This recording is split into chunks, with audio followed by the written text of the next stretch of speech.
schools has been brought into sharp focus following the death of a 15-year-old Limpopo girl. Dlamini is an author and social worker. She's written a book for teens, which she hopes will help them navigate life and, well, as well as help parents raise their teenagers. She joins us now here from our newsroom. A very good afternoon to you, Joey, and thank you so much for your time. So, what are you hoping that your book can achieve? And I ask this question because, you know, some might say that the bullying comes from a deep-rooted issue that kids are not having dealt with either by their parents or perhaps by their teachers or whatever. So what are you hoping that your book can do? Hello, thank you so much for inviting me.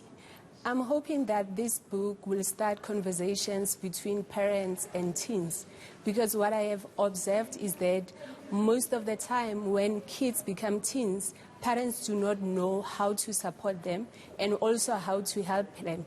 And also, as a society, we don't really know how to deal with teenagers. You will only hear the negative words spoken about them. So I'm hoping that we will create a culture where we support our teens and we open safe environments where they can share their concerns without fearing judgment.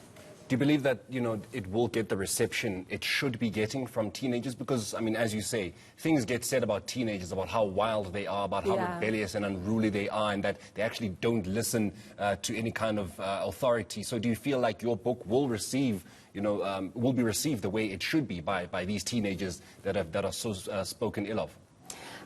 I believe that it will be received by teenagers, but it has to start with the parents. So my focus is not really on teens accepting the message, but it's on parents and learning certain habits and behaviors that we have carried from our childhood. If we want teens to open up to us, we must show them that it is safe for them to speak to us. So the book is not really only for teens, but it's also for parents to heal from any childhood traumas that have resulted in them in resorting to certain things that they are not supposed to.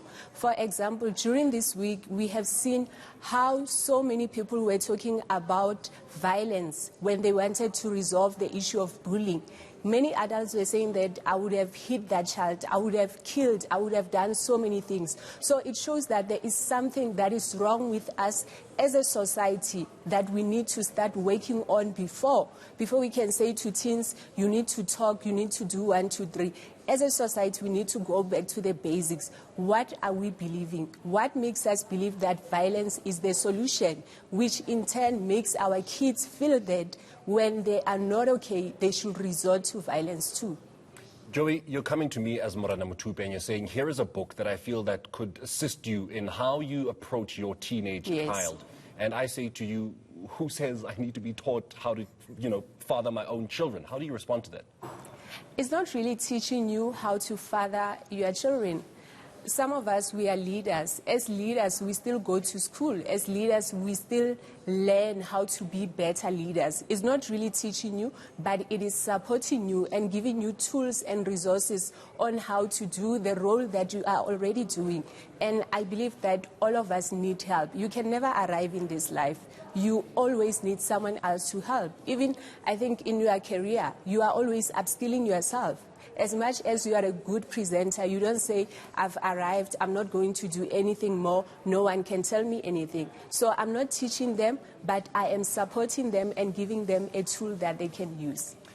Does the book also help with incorporating the fact that the environment that our kids are exposed to, you know, plays a huge part in them becoming that child that essentially was responsible for that bullying of Lufuno Mabunga? Does it speak to, yes, you are as the parent doing everything you possibly can. You've raised your child as well as you possibly can, but she's also exposed to other environments, other children who don't have that kind of loving environment and that loving home, and how you can then navigate that particular situation? You are so right, and that's why I believe that raising kids is everyone's responsibility. We cannot only focus on the parents, but us also as a society, we need to make sure that we create an environment that is safe enough for every child. So the book, it covers all the different topics like self-confidence, you know, identity. How do you deal with parents? How do you deal with adults? Setting goals. There are so many different topics, even failure, because some of us, we were really never taught how to deal with failure. When we make mistakes, we think that is the end of the world. But the truth is that all of us, we have gone through failure and somehow we are still standing. So the book is there for Sorry, I think something disturbed me. No, it's okay, Joey. It's okay. But we did, of course, get the gist of what it is that you were saying. Joey Dlamini, thank you so much for your time this afternoon. That is author and social worker Joey Dlamini. Now, we'll be